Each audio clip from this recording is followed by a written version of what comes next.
ಚರ್ಚೆ ಸ್ವಲ್ಪ ದಾರಿ ತಪ್ತಾ ಇದೆ. ಮಾನ್ಯ ವಿರೋಧ ಪಕ್ಷದ ನಾಯಕರು ತಮ್ಮ ಅಲಿಗೇಷನ್ ಮಾಡುವಾಗ ಅವ್ರಿಗೆಲ್ಲ ಅರ್ಥ ಆಗಿದ್ದು ಇವರು ಸರ್ಕಾರದ ವಿರುದ್ಧ ಈ ಒಂದು ಆಪಾದನೆ ಮಾಡ್ತಾ ಇದ್ದಾರೆ ಅಂತ. ಅದನ್ನು ಅವರು ಸ್ಪಷ್ಟ ಮಾಡ್ತಾ ಹೇಳಬೇಕಾಗಿತ್ತು. ಲೋಕಸೇವಾ ಆಯೋಗ ಇದೊಂದು ಕಾನ್ಸ್ಟಿಟ್ಯೂಷನಲ್ ಬಾಡಿ. ಆ ಕಾರಣಕ್ಕೆ ನಾನು ಮೊದಲೇ ಹೇಳಿದೆ, ನಾವೆಲ್ಲರೂ ಜವಾಬ್ದಾರಿಯಿಂದ ಇರೋಣ, ಜನರಲೈಸ್ ಮಾಡಬೇಡಿ ಅನ್ನೋ ಒಂದು ಮಾತ್ರ ನಂದು ವಿನಂತಿ. ಈ ಸಂದರ್ಭದಲ್ಲಿ ನಾನು ಹೇಳೋದಕ್ಕೆ ಬಯಸ್ತೀನಿ, ಇದು ಸಂವಿಧಾನಾತ್ಮಕವಾಗಿರ್ತಕ್ಕಂಥ ಸಂಸ್ಥೆ ಆಗಿರೋದ್ರಿಂದ ಅವರಿಗೆ ಇಲ್ಲಿ ಬಂದು ಡಿಫೆಂಡ್ ಮಾಡಿಕೊಳ್ಳುವಂಥ ಅವಕಾಶ ಇಲ್ಲದೇ ಇರೋದ್ರಿಂದ ತಾವು ಸ್ಪೆಸಿಫಿಕ್ ಆಗಿ ಏನು, ಯಾಕಂದರೆ ಅಧ್ಯಕ್ಷರು ನಿಮಗೆ ಪರವಾನಗಿ ಕೊಟ್ಟಿದ್ದಾರೆ, ನೀವು ಹೇಳ್ರಿ. ಆದರೆ ಸರ್ಕಾರದ ಪಾತ್ರ ಏನಿದ್ರು ನೀವು ಸ್ಪೆಸಿಫಿಕ್ ಆಗಿ ಹೇಳ್ರಿ. ಅದಕ್ಕೆ ನಾವು ಹೀಗೆ ಒಬ್ಬೊಬ್ಬರು ಅಲ್ಲಿ ಮಾತಾಡಾಗ್ತದೆ. ಅಲ್ಲಿ ಕೆಲವು ಸ್ಯಾಂಪಲ್, ಅಲ್ಲಿ ಕೆಲವು ಸ್ಯಾಂಪಲ್. ಕೂತ್ಕೊಳ್ಳಿ. ಈಗ ನಿಮ್ಮ ಸರ್ಕಾರ ಬಗ್ಗೆ ಮಾತಾಡ್ತಾ ಇಲ್ಲ. ಅಲ್ಲ, ಯಾವ ಸರ್ಕಾರ ಇದ್ದಾವನು ಕೆಪಿಎಸ್ಸಿ ಭ್ರಷ್ಟಾಚಾರ ಉತ್ತರ ಕೊಟ್ಟಿದ್ದಾರೆ. ಮಂತ್ರಿ ಮಾತಾಡ್ಲಿ, ಮಾತಾಡ್ಲಿ. ಅವರು ನೀವ್ ಯಾಕೆ ಮಾಡ್ತಾ ಇರೋದು ಕೆಪಿಎಸ್ಸಿ? ಆಯ್ತು, ನೀವ್ ಯಾಕೆ ಮತ್ತೆ ಮಾತಾಡಿ. ನೀವ್ಯಾಕೆ ಬೆನ್ನು ನೋಡ್ಕೊಳಕತ್ತೀರಿ? ಕುಂಬಳಕಾಯಿ ಅಂದ್ರೆ ನಾವು ಎಚ್ ಕೆ ಪಾಟೀಲ್ ಬಗ್ಗೆ ಆರೋಪ ಮಾಡಿಲ್ಲ, ಯಾವುದೇ ಮಂತ್ರಿಗಳ ಬಗ್ಗೆ ಆರೋಪ ಮಾಡಿಲ್ಲ. ನಮ್ಮ ಮಾನ್ಯ ವಿರೋಧ ಪಕ್ಷದವರು ಕೆಪಿಎಸ್ಸಿಯಲ್ಲಿ ನಡೀತಿರುವಂತ ಭ್ರಷ್ಟಾಚಾರದ ಹಗರಣ ಬಗ್ಗೆ ಮಾತಾಡಕತ್ತಾರೆ. ಅವರು ಕಾಂಗ್ರೆಸ್ ಎಚ್ ಕೆ ಪಾಟೀಲ್ ಹೆಸರು ತಗೊಂಡಿಲ್ಲ, ಏನಾದ್ರು ದಿವಸಕ್ಕೊಂದೊಂದು ಹೇಳ್ತಾ ಇರ್ತೀವಿ. ಮಾಡೋದಕ್ಕೆ ಕೇಳಿ ಕೇಳಿ ಸಾಕಾಗಿದೆ ನಮ್ಗೆ. ನಿಮ್ಮ ಮಾತಾಡಿಗೆ ಲಘುವಾಗಿ ಚರ್ಚೆ ಆಗೋದು ಬೇಡ ಅನ್ನೋ ಅಷ್ಟೇ ಮಾತ್ರ ನನ್ನ ವಿನಂತಿ. ಮಾನ್ಯ ವಿರೋಧ ಪಕ್ಷದ ನಾಯಕರು ಈ ಸಂವಿಧಾನಾತ್ಮಕವಾಗಿರ್ತಕ್ಕಂಥ ಈ ಸಂಸ್ಥೆ ಬಗ್ಗೆ ಮಾತನಾಡುವಾಗ ಗಂಭೀರವಾಗಿ ಸ್ಪೆಸಿಫಿಕ್ ಇನ್ಸ್ಟೆನ್ಸಸ್ ಹೇಳಿ ಅಂತ ಮಾತ್ರ ಹೇಳಿದ್ದೇನೆ. ನೀವು ಚಾರ್ಜಸ್, ಯಾಕಂದ್ರೆ there is no immunity.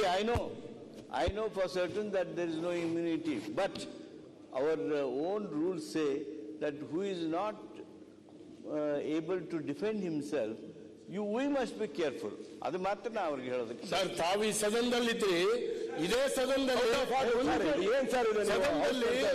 ಇಂಥ ಸಂಸ್ಥೆಗಳ ಬಗ್ಗೆ ಹಿಂದೆ ಅನೇಕ ಚರ್ಚೆಗಳು ನಡೆದಿದ್ದಾವೆ. ಉದಾಹರಣೆಗೆ ತಾವು ಇದ್ರಿ, ಇಲ್ಲಿ ಸುಪ್ರೀಂ ಕೋರ್ಟ್, ಹೈಕೋರ್ಟಿನ ವ್ಯವಹಾರಗಳ ಬಗ್ಗೆಯೂ ಇಲ್ಲಿ ಚರ್ಚೆ ನಡೆದಿದೆ. ಅವರು ಬಂದೇನು ಇಲ್ಲಿ ಸಮರ್ಥನೆ ಮಾಡ್ಕೊಳ್ಳಿಕ್ಕೆ ಆಗ್ತಿರ್ಲಿಲ್ಲ.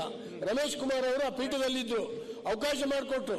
ನಮ್ಗಿಲ್ಲಿ ರಕ್ಷಣೆ ಇದೆ ಮತ್ತು ಇಲ್ಲಿ ಇಂಥ ಚರ್ಚೆಗಳು ಆಗಬೇಕಾಗಿದೆ, ನಾವು ಕಣ್ಣು ಮುಚ್ಚಿ ಕೂರ್ಲಿಕ್ಕೆ ಆಗೋದಿಲ್ಲ ಅಂತ ಹೇಳಿ ಅವಕಾಶ ಕೊಟ್ಟು ಇಲ್ಲಿ ಬಹಳ ದೊಡ್ಡ ಡಿಬೇಟ್ ನಡೆದಿದೆ. ಇತಿಹಾಸದಲ್ಲಿ ತೆಗೆದು ನೋಡಿ ನೀವು. ನೀವು ಸಂವಿಧಾನದತ್ತ ಸಂಸ್ಥೆಗಳು ಅಂದ ಕೂಡಲೇ ಅವೇನು ದೇವಾಲಯಗಳಲ್ಲವು.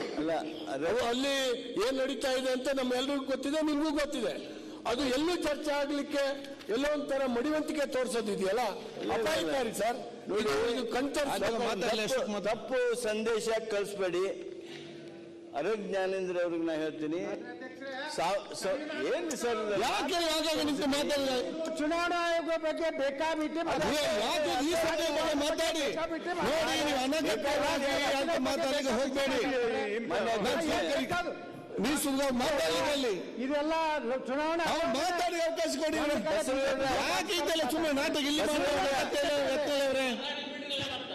ಅಧ್ಯಕ್ಷರೇ, ಚುನಾವಣಾ ಆಯೋಗದ ಬಗ್ಗೆ ನಾನೇ ಇಲ್ಲಿ 2 ಗಂಟೆ ಮಾತನಾಡಿದ್ದೇನೆ. I must thank Vishweshwar Hegde Kageri for having brought that subject of election reforms. ನಾನು 2 ತಾಸು ಮಾತಾಡಿದ ಮೇಲೆ ನಾವು ಸ್ಪೆಸಿಫಿಕ್ ಇನ್ಸ್ಟೆನ್ಸಸ್ EVM ಬಗ್ಗೆ ಕೊಟ್ಟಿದ್ವಿ. ನಾನು ವಿಶ್ವೇಶ್ವರ ಹೆಗಡೆ ಸ್ಪೀಕರ್ ಅವರ ಮುಖಾಂತರನ ಒಂದು ಕಾಗದ ನಾನು ಅವ್ರಿಗೆ ಬರೆದು, ಅವ್ರು ಆ ಕಾಗದ ಇಲೆಕ್ಷನ್ ಕಮಿಷನ್ಗೆ ಕಳಿಸಿ, ಆ ಇಲೆಕ್ಷನ್ ಕಮಿಷನ್ನವ್ರು ಏನು ಉತ್ತರ ಬರ್ತಾರ ಅದನ್ನ ಒಮ್ಮೆ ನೀವು ಈ ಸದನದಲ್ಲಿ ಇಡಬೇಕಾಗುತ್ತೆ. ನಾನು ಮತ್ತೊಮ್ಮೆ ತಮ್ಮ ವಿನಂತಿ ಮಾಡ್ತೀನಿ. ಆದ್ರೆ ಸಂವಿಧಾನದ ಸಂಸ್ಥೆ ಆಗಿರ್ತಕ್ಕಂಥ ಅದಕ್ಕೆ ನಾವು ಇಲೆಕ್ಷನ್ ಮಾತಾಡ್ಲಿಕ್ಕೆ ಅವ್ರು ಕೂತ್ಕೊಂಡಿದ್ದಾರೆ. ನೀವೇ ಮಾತಾಡ್ಲಿಕ್ಕೆ ಅವಕಾಶ ಡೈವರ್ಟ್ ಮಾಡಾಗಿದ್ದಾರಲ್ಲ. ಚುನಾವಣಾ ಆಯೋಗದ ಬಗ್ಗೆ ಮಾತನಾಡುವಾಗ ಚುನಾವಣಾ ಆಯೋಗದ ಬಗ್ಗೆ ಮಾತಾಡಿದ್ವಿ. ಆ ಸಂದರ್ಭದಲ್ಲಿ ನಾವು ಯಾರಿಗೂ ಖಾಸಗಿ ಅಥವಾ ವ್ಯಕ್ತಿಗತವಾಗಿ ಮಾತನಾಡಿರ್ತಕ್ಕಂಥದ್ದಲ್ಲ. ಈಗ ಅವ್ರು ಏನ್ ಬೇಕಾದ್ ಮಾತಾಡಲಿ, ಅದಕ್ಕೆ ಉತ್ತರ ಕೊಡುವಂತ ಸಂದರ್ಭದಲ್ಲಿ ಕೊಡ್ತೇವೆ. ಆದ್ರೆ ಇದೊಂದು ಸುಮ್ಮನೆ ಯಾಕೆ ಹಿಂಗ್ಯಾಕೆ ಈ ವೇದಿಕೆ ಆಯ್ತು, ನಮ್ದು ಪ್ರಶ್ನೆ ಕೆಪಿಎಸ್ಸಿ ದೊಡ್ಡ ನೀವ್ಯಾಕೆ ಅದನ್ನ ತಲೆ ಮ್ಯಾಗ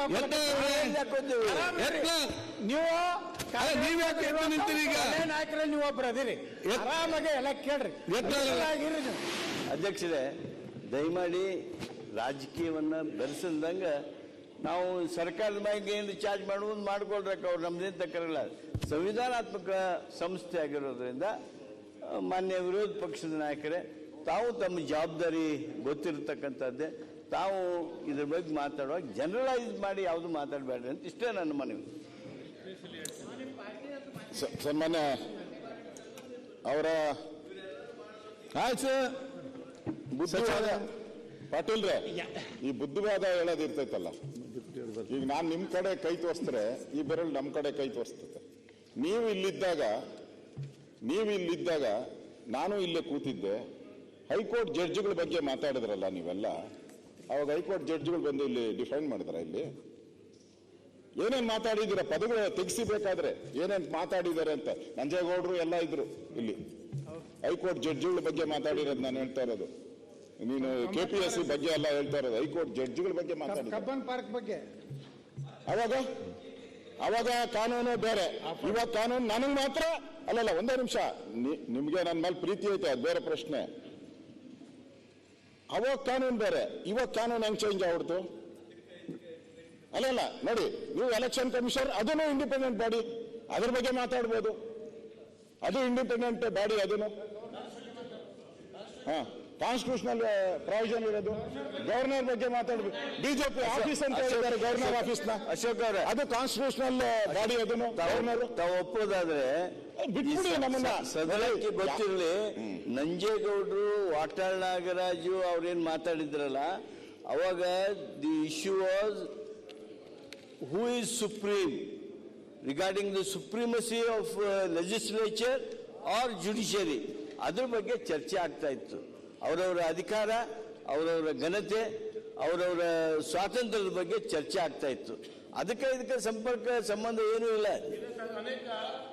ಅಲ್ಲಿ ನಡೆಯುವಂತ ಹಗರಣಗಳ ಬಗ್ಗೆಯೂ ಚರ್ಚೆ ಆಯ್ತು. ಹೊತ್ತು ತೆಗೆದು ನೋಡಿ, ರೆಕಾರ್ಡ್ ಇದೆ.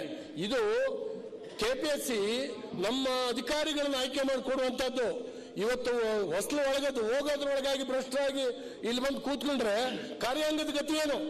ನಾಳೆ ನಾವು ಸರ್ಕಾರ ನಡೆಸೋರು, ಅಧಿಕಾರಿಗಳು ಭ್ರಷ್ಟರಾಗಿ ಬಂದು ಇಲ್ಲಿ ಕೂತ್ಕೊಂಡ್ರೆ ಏನ್ ಮಾಡೋದು? ಕೋಟಿಗಟ್ಟಲೆ ಕೊಟ್ಟು ಇಲ್ಲಿ ಬಂದಿದ್ದಾರೆ, ದುಡಿಲೇಬೇಕು. ಹೀಗಾಗಿ ಬಹಳ ಗಹನವಾದಂತ ಚರ್ಚೆ ಇಲ್ಲಿ ನಡೀಲಿ. ನೀವು ಸನ್ಮಾನ್ಯ ಅಧ್ಯಕ್ಷರೇ, ಉಪಾಧ್ಯಕ್ಷರೇ, ನನಗೆ ಪದೇ ನೋಡಿ ಅಚ್ಚರಿ ಆಗೋಯ್ತು. ಅಲ್ಲ, ನೀರು ಮಾತಾಡೋ ತಿರ್ಗಿ ಹೇಳ್ತಾರೆ. ಈಗ ನಾನು ರೇಟ್ ಕಾರ್ಡ್ ತೋರಿಸಿದ್ಕೆ ದಾಖಲೆಗಳು ಕೇಳಿದ್ರಿ. ನೋಡಪ್ಪ, ನಿಮ್ಮ ರೇಟ್ ಕಾರ್ಡ್ ನೀವು ಹಾಕಿದ್ದೀರಾ, ರೇಟ್ ಕಾರ್ಡ್ ಇಲ್ಲೇ ತೋರಿಸ್ತೀನಿ ನೋಡಿ. ಕರಪ್ಷನ್ ರೇಟ್ ಕಾರ್ಡ್ ಹಾಕಿದ್ದೀರಾ. ಅವಾಗ ಯಾಕೆ ಶಿವಲಿಂಗೇಗೌಡರು ಮಾತಾಡಿಲ್ಲ? ನಮ್ಮ ಬಗ್ಗೆ ಹಾಕಿರೋದು ಕಾಂಗ್ರೆಸ್, ನೀವೇ. ಅವಾಗ JDS ಅಲ್ಲಿ ಇದ್ರಿ ನೀವು. ಕಳಿಸ್ಲಾ ರೇಟ್ ಕಾರ್ಡು? ಸನ್ಮಾನ್ಯ ಅಧ್ಯಕ್ಷರೇ, ದಾಖಲೆಗಳು ಇಟ್ಕೊಂಡು ನಾನು ಇದು ಯಾರೋ ನಾವು ಕಂಪ್ಲೇಂಟ್ ಕೊಟ್ಟು ಹಾಕಿರೋದಲ್ಲ, ಯಾವನೋ ಥರ್ಡ್ ಪಾರ್ಟಿ ಕಂಪ್ಲೇಂಟ್ ಕೊಟ್ಟಿರೋದಲ್ಲ ಇಲ್ಲಿ.